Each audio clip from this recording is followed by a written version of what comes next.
তারেক আসার দুদিন আগে পারছে, আবার দুদিন চলে গেলে দুদিন বাদে তুলে লেগেছে। আমরা সৈন্যদের ভাড়া বলে আমরা আর কিছু বলিনি যে এটা তুলে নিয়ে গেছে, ওনার এটা উনি তুলে নিয়ে গেছে।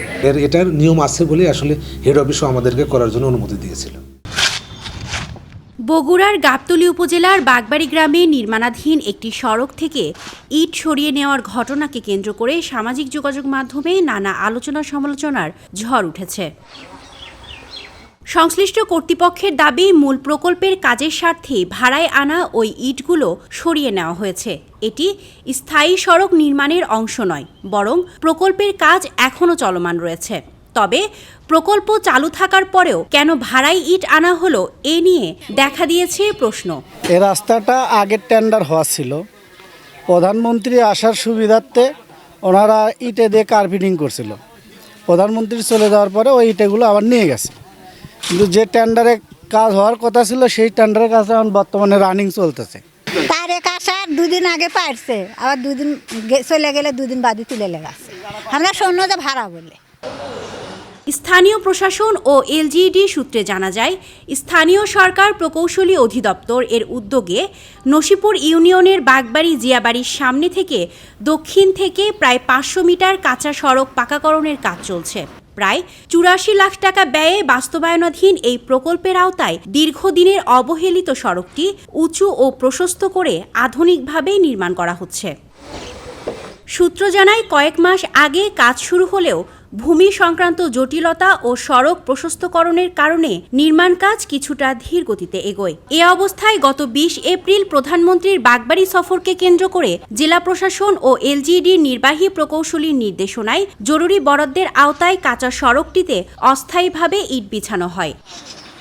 সফরসঙ্গী যানবাহনের নির্বিঘ্নে চলাচল নিশ্চিত করতেই এই ব্যবস্থা নেওয়া হয়েছিল বলে সংশ্লিষ্টরা জানান। পরবর্তীতে সফর শেষে ওই অস্থায়ী ইটগুলো সরিয়ে নেওয়া হয়, যা নিয়ে সামাজিক যোগাযোগ মাধ্যমে সমালোচনার সৃষ্টি হয়।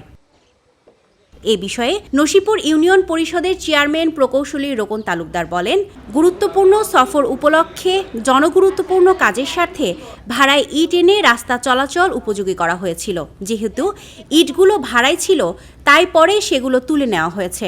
এলজিটির একটা সিস্টেম আছে যে এটা ভাড়া নিয়ে কাজ করা যায়, তো ওনারা বোধহয় সেই সিস্টেমই করছে। আমাদের যা বলেছেন আমরা যতটুকু শুনেছি এবং কয়েকবার কথা হয়েছে, ওনারা কোথাও থেকে এইটা ভাড়া নিয়েছেন, নিয়ে তার কাজও করছে। আমাদের ধারণা ভাড়ায় নিছে, পরবর্তীতে এইটা যখন তুলে নিয়ে যেতে চাইছে হইলো, আমরা আর কিছু বলিনি যে এইটা তুলে নিয়ে গেছে, ওনার এইটা উনি তুলে নিয়ে গেছে।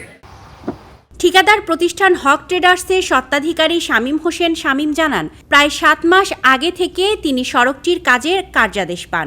রাস্তা উঁচু ও প্রশস্ত করার পাশাপাশি ভূমি সংক্রান্ত কিছু জটিলতার কারণে কাজের অগ্রগতি ধীর হলেও প্রকল্পের কাজ এখনও অব্যাহত রয়েছে।